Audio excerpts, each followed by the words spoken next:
آج ہم بات کریں گے تصوف کی دنیا کے تحت صحبت باولیہ میں ترجمہ مسائل السلوک پر۔ جیسے کہ آپ جانتے ہیں کہ حضرت حکیم الامت مجدد ملت مولانا شبلی تھانوی رحمہ اللہ تعالیٰ نے علوم تصوف جو قرآن و سنت سے ثابت فرمائے ہیں، اور نصوص قطعیہ جو قرآن کریم کی تھی اس سے استنباط کے لیے انہوں نے اپنی تفسیر بیان قرآن کے اندر وہ تمام علوم اور مسائل نقل فرمائے اور اس کو ترجمہ مسائل السلوک کا عنوان دیا ہے۔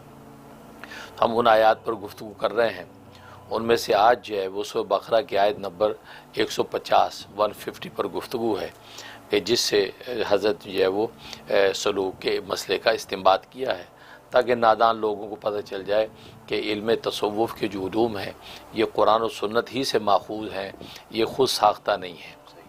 ظاہر ہے کہ نبی کریم صلی اللہ علیہ وسلم کا وظیفہ وَيُزَكِّيهِمْ کہ آپ تزکیہ نفس فرماتے ہیں، تو تزکیہ نفس کا حکم ہو اور اس کے علوم و معارف قرآن سنت سے مستنبط نہ ہو یا قرآن سنت میں اس کا کوئی پتہ نہ ملتا ہو تو یہ بڑی عجیب سی بات ہوگی۔ اس لیے قرآن سنت ہی کے اندر علوم ہیں، لہذا اس کا استنباط کرنا جو ہے وہ عقل و فہم، دانش اور قلب صحیح کی ضرورت ہے۔ تو حضرت تھانوی رحمۃ اللہ نے یہ کارنامہ کیا ہے کہ قرآن کریم کے آیات سے ان علوم کو، یہ عادات مشائخ و اخلاق کو ثابت فرمایا ہے۔ تو آج جو 150 نمبر پر گفتگو ہے، اعوذ باللہ من الشیطان الرجیم، بسم اللہ الرحمن الرحیم، ومن حیث خرجت فولی وجہک شطر المسجد الحرام وحیث ما کنتم فولوا وجوہکم شطرہ لئلا یکون للناس علیکم حجہ الا الذین ظلموا منہم فلا تخشوہم واخشونی ولأتم نعمتی علیکم ولعلکم تہتدون۔ ترجمہ: اور جہاں سے تو نکلے منہ کر اپنا مسجد حرام کی طرف، اور جس جگہ تم ہوا کرو منہ کرو اسی کی طرف، تاکہ نہ رہے لوگوں کو تم سے جھگڑنے کا موقع مگر جو ان میں بے انصاف ہیں، سو ان سے یعنی ان کے اعتراضوں سے نہ ڈرو اور مجھ سے ڈرو، اور اس واسطے کہ کامل کروں تم پر فضل اپنا تاکہ تم پاؤ راہ سیدھی۔ اب یہ سورہ بقرہ کی آیت نمبر 150، اس سے حضرت تھانوی رحمۃ اللہ علیہ نے ایک مسئلہ ثابت فرمایا ہے۔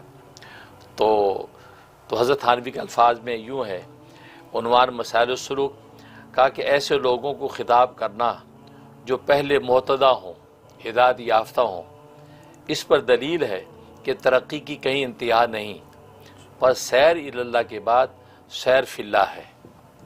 یہ حضرت نے استنباط کیا ہے۔ جہاں تک اس آیت کے پس منظر کا تعلق ہے، یہ اصل میں اللہ تبارک و تعالیٰ تحویل قبلہ کا مسئلہ ذکر فرما رہے ہیں۔ آپ جانتے ہیں کہ تحویل قبلہ کا مسئلہ جو ہے وہ بڑا بارکۃ العارہ قرآن کریم میں ذکر کیا گیا ہے، تو اس کو یہ تیسری مرتبہ یہاں ذکر کیا اس 150 نمبر آیت میں۔ تو گویا کہ تیسری مرتبہ ذکر کرنے کی وجہ یہ ہے کہ علل متعددہ ہے، کئی علتیں اور وجوہات ہیں، ہر وجہ کے اعتبار سے اس کو ذکر کیا بار بار، یعنی یہ تکرار مفید ہے، تکرار جو ہے وہ مذموم نہیں ہے کہ ایک ہی وجہ پر 3 دفعہ نہیں دہرایا، بلکہ ہر دفعہ وجہ الگ ہے، بیک گراؤنڈ الگ ہے۔ لہٰذا اس جو موقع پر جو 150 میں ذکر کیا، یہ ایک تیسرا بیک گراؤنڈ تھا، ایک تیسرا پس منظر تھا، اس کو دوبارہ ذکر کیا تحویل قبلہ کو۔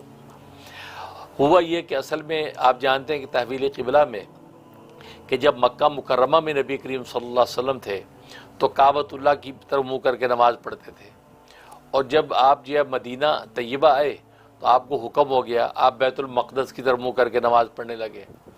عبداللہ ابن عباس رضی اللہ تعالیٰ عنہ فرماتے ہیں تقریباً 16-17 مہینے آپ نے بیت المقدس کی طرف منہ کر کے نماز پڑھی، لیکن آپ کے دل میں تڑپ وہی تھی کہ وہ بیت اللہ میرا قبلہ ہو جائے، تو آپ بار بار آسمان کی طرف دیکھتے تھے کہ کب فرشتہ اتر رہا ہے اور کب جبرائیل آ کے مجھے خبر دے گا اور میں جو ہے بیت اللہ کی طرف منہ کروں گا۔ چانچہ وہی ہوا 16-17 مہینے کے بعد آپ کی شوق کو دیکھتے ہوئے، اس تڑپ کو دیکھتے ہوئے، اور اللہ تبارک و تعالیٰ کی بھی تکوینی مشیت یہ تھی، تو آپ کو ظہر کی نماز میں آپ تھے اور آپ کو حکم ہو گیا کہ بیت اللہ کی طرف منہ کر لیں، تحویل قبلہ ہو گیا۔ تو اب یہ تحویل قبلہ جب کر دیا گیا تو یہاں پر اللہ تبارک و تعالیٰ نے گویا کہ اس حقیقت کو واضح کر دیا کہ پہلے یہ فرمایا کہ آپ بار بار جو آسمان کی طرف دیکھتے تھے تو آپ کو جو شوق تھی، شوق اور محبت تھی بیت اللہ کی، وہ ہم نے پوری کر دی، آپ کی خاطر قبلہ بدل دیا۔ ایک یہ وجہ. دوسری وجہ یہ کہ ہر ایک پیغمبر جو صاحب شریعت ہوتا ہے اس کا اپنا ایک مستقل قبلہ ہوتا ہے، لہٰذا ہم نے مستقل قبلہ آپ کا جو ہے یہ متعین کر دیا. جیسے حضرت ابراہیم علیہ الصلاۃ والسلام جو ہے ان کا قبلہ جو بیت اللہ تھا، حضرت موسیٰ علیہ الصلاۃ والسلام صاحب شریعت پیغمبر ان کا قبلہ بیت المقدس تھا. تو اسی طریقے سے آپ کا بھی قبلہ ہم نے بیت اللہ جو ہے مستقل قبلہ کر دیا. یہ دوسری ایک علت تھی. تیسری علت یہ تھی کہ اس لیے قبلہ ہم نے بیت اللہ کیا تاکہ لوگوں کو آپ پر کسی طرح کے اعتراض کا موقع نہ ملے. اس کا کیا مطلب ہے؟ جو یہاں پر بھی فرمایا کہ لِأَلَّا يَكُونَ لِلنَّاسِ عَلَيْكُمْ حُجَّةٌ، تاکہ لوگوں کو آپ کے اوپر کوئی حجت نہ رہے، اس لیے ہم نے قبلہ بیت اللہ بنایا.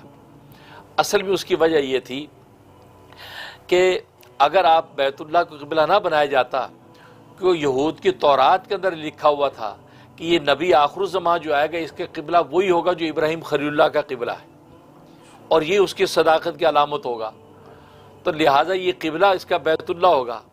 جب تک بیت المقدس قبلہ تھا تو یہودی اندر سے خوش تھے کہ اس میں وہ صداقت کی نشانی جو تورات میں موجود ہے وہ ظاہر نہیں ہوئی. اس کا مطلب ہم جو اس کی تکذیب کر رہے ہیں وہ ہم حق پر ہیں.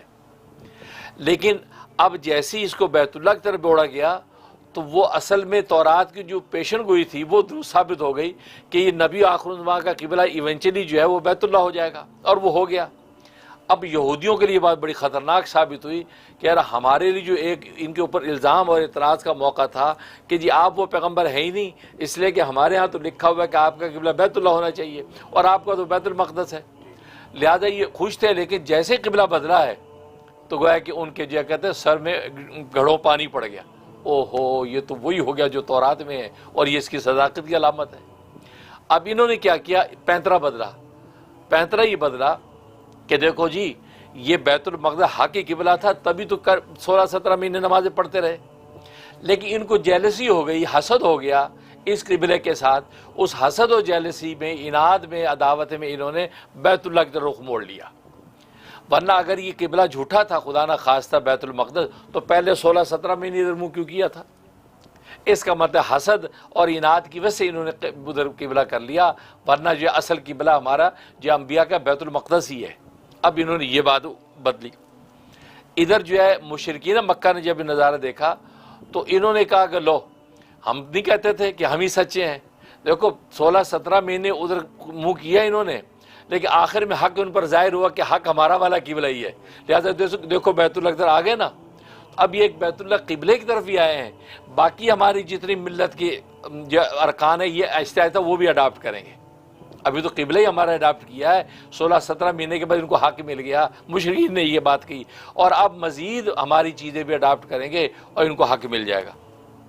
یہ لچر سوالات، اسی کو قرآن کریم نے کہا کہ اصل میں بات یہ جو تحویل قبلہ ہم نے کیا ہے تو جو انصاف پسند ہے وہ تو سمجھ جائے کہ یہ نسخ ہوا ہے، یعنی اللہ کے احکام میں نسخ ہوتا ہے تو منسوخ کیا جاتا ہے اور دوسرے احکام دیے جاتے ہیں، وہ تو اس کو مان لیں گے.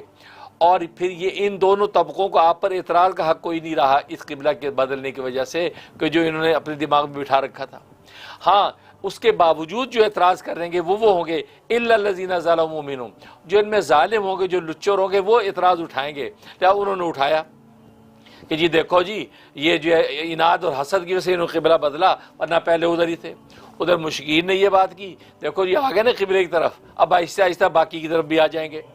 تو کہتے ہیں یہ لچر لوگ جو ظالم ہیں یہ بات بکیں گے، ورنہ تم ان کے اعتراضات بکنے سے پریشان نہ ہو، اس بات سے نہ ڈرو. ڈرو مجھ سے، ڈرو مجھ سے ڈرو، ان کے یہ لچر اعتراضوں سے نہ ڈرو، جو اصل فیصلہ حق تو ہم نے ظاہر کر دیا. یہ اصل بیک گراؤنڈ پوری آیت کا یہ ہے. اس پر اللہ تبارک و تعالیٰ نے یہ بات کہی ہے کہ اور جہاں سے تو نکلے منہ کر اپنا مسجد حرام کی طرف، اور جس جگہ تم ہوا کرو، یعنی اب امت کو کہہ رہے ہیں کہ منہ کرو تو اسی کی طرف، تاکہ نہ رہے لوگوں کو تم پر جھگڑنے کا موقع. یہ وہی والی بات.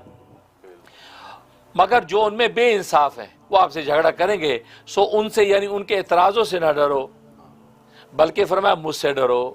یہ بات کہی. تو یہ آیات اس موقع پہ اتری. اب اس سے حضرت امام الامت تھانوی رحمۃ اللہ علیہ استنباط کر رہے ہیں کہ نبی کریم صلی اللہ علیہ وسلم مہتدی ہیں، پیغمبر ہیں، ہدایت یافتہ ہیں، ہدایت کی منزلیں طے ہوئی ہوئی ہیں. تو اللہ تبارک و تعالیٰ آپ کو کہہ رہے فلا تخشوہم، ان سے نہ ڈرو. فرمایا کہ وخشونی، مجھ سے ڈرو. تو گویا کہ اس معتدہ اور ہدایت یافتہ کو بھی جو آپ حکم دے رہے ہیں، نصیحت کر رہے ہیں، اس کا مطلب ہے کہ ہدایت کے منازل کی کوئی انتہا نہیں ہے، کہ لہذا اس منزل پہ بھی جا کے آپ کو حکم دیا جا رہا ہے کہ ان کے اعتراضوں سے نہ ڈرو بلکہ مجھ سے ڈرو۔ حالانکہ یہ بات تو مبتدی کو کہتے ہیں، جس کو فہم نہیں، لیکن پیغمبر تو اپنے کمال کو پہنچ چکا ہے۔ تو لیکن بتا یہ رہے ہیں کہ اصل میں یہ منازل ہدایت و ولایت و نبوت کی انتہا کوئی نہیں ہے۔ تبھی تو نبی پاک صلی اللہ علیہ وسلم کو کسی ایک منزل پہ جا کے یہ حکم دیا جا رہا ہے کہ فلا تخشوہم، ان کے اعتراضوں سے نہ ڈرو، فلا فخشونی، مجھ سے ڈرو۔ تو یہ خشیت کا جو حکم دیا جا رہا ہے، یہ گویا کہ منازل ہدایت کی اس قدر بلند ہیں کہ اس کی کوئی انتہا نہیں، ایون کہ نبی پاک صلی اللہ علیہ وسلم کو بھی حکم دیا جا رہا ہے۔ ٹھیک، اس کی آگے مثال حضرت دے رہا ہے کہ اصل میں اللہ کی طرف بڑھنے کی دو صورتیں، ایک سیر الی اللہ ہے، ایک سیر فی اللہ ہے۔ ایک ہے اللہ کی طرف سیر۔ اب یہ جو متوسل ہوتا ہے تو یہ سالک جب بڑھتا ہے اللہ کی طرف تو یہ سیر الی اللہ ہے، اللہ کی طرف جاتا ہے، اور سیر الی اللہ جو ہے وہ منتہی ہوتی ہے، یعنی متناہی ہوتی ہے، وہ لا متناہی نہیں، کیونکہ ایک منزل پہ جا کے اللہ تک پہنچ جائے گا، یہ ہے منتہی، وہاں انتہا ہوگی اس کی۔ اب سیر فی اللہ ہے، اب اللہ کی صفات و ذات اتنی لامنتہی، اب اس کے اندر انسان گم ہو جاتا ہے، اس کی کوئی انتہا نہیں ہے۔ سیر فی اللہ کی کوئی انتہا نہیں، کیونکہ جیسے اللہ کی ساری صفات لامحدود ہے، لامتناہی ہے، انفینٹی ہے، ایسے ہی اللہ کے ہر وصف کے اندر انفینٹی ہے۔ تو جب سالک جو ہے اس سیر فی اللہ کے اندر داخل ہوتا ہے، پھر اس کی کوئی انتہا نہیں، پھر اس کی کوئی انتہا نہیں، وہ پتہ نہیں کہ کہاں کا غوطے لگاتا ہے۔ اب اس کی حصی مثال سمجھنے کی جو سمجھیں، ایک آدمی گھر سے سمندر کی طرف جاتا ہے خشکی سے، اب گھر سے لے کے سمندر تک تو محدود راستہ ہے، سمندر میں جب غوطہ لگا دیا، اب سمندر کے اندر بحر بے کنار، کتنی تہیں، کتنی دوریاں، کتنی بندی، اس کی کوئی انتہا نہیں ہے، تو وہ اندر غوطے لگاتا چلا جائے۔ تو فرمایا سیر فی اللہ جو یہ لا محدود ہے کہ اس کی کوئی انتہا نہیں ہے، جب سالک اس کے اندر گھستا ہے تو پھر اس کے اندر غوطے لگاتا اللہ کی صفات و کمالات کے اندر کہ اس کی کوئی انتہا نہیں رہتی۔ تو بالکل اسی طریقے سے نبی کریم صلی اللہ علیہ وسلم کو جب یہ کہا کہ تم جو ان سے نہ ڈرو بلکہ مجھ سے ڈرو، اس کا مطلب اللہ کی خشیت کی وہ جو سیر ہے، جب اللہ تک پہنچ گیا ہے اس سیر کی کوئی انتہا نہیں۔ اور یہ بات صوفیہ کہتے ہیں کہ سیر الی اللہ تو محدود ہے لیکن سیر فی اللہ محدود نہیں ہے۔ سیر فی اللہ کے اندر جب غوطے لگاتا ہے تو پھر وہ مرتے دم تک وہی بات ہے کہ فعبد حتی یاتیک الیقین، اے پیغمبر فعبد ربک، اپنے رب کی عبادت کرتا رہے یہاں تک یقین آ جائے۔ یقین آنے سے مراد تجھے موت آ جائے، موت آ جائے، کیونکہ عبادت کے ذریعے سے جو تمہیں خشیت حاصل ہونی ہے وہ خشیت کی کوئی انتہا نہیں ہے۔ اب آگے سے آگے غوطے لگتے چلے جائیں گے یہاں تک کہ زندگی فنا ہو جائے گی، لیکن منازل ولایت فنا نہیں ہوں گے۔ تو اس آیت سے حضرت نے وہ سیر فی اللہ کے غیر لا متناہی ہونے کو ثابت فرمایا ہے، اور یہ علم تزکیہ صفوف کا اصل اصول ہے۔ ماشاءاللہ، زبردست حضرت، بالکل بڑی حیرانگی ہوئی حضرت، بڑی باریک نقطہ انہوں نے نکالا ہے، اور آپ نے جس طریقے سے صفائی سے آسانی سے بیان فرما دیا ہے تو بات سمجھ آ گئی۔ صحیح بات، الحمدللہ، سبحان اللہ۔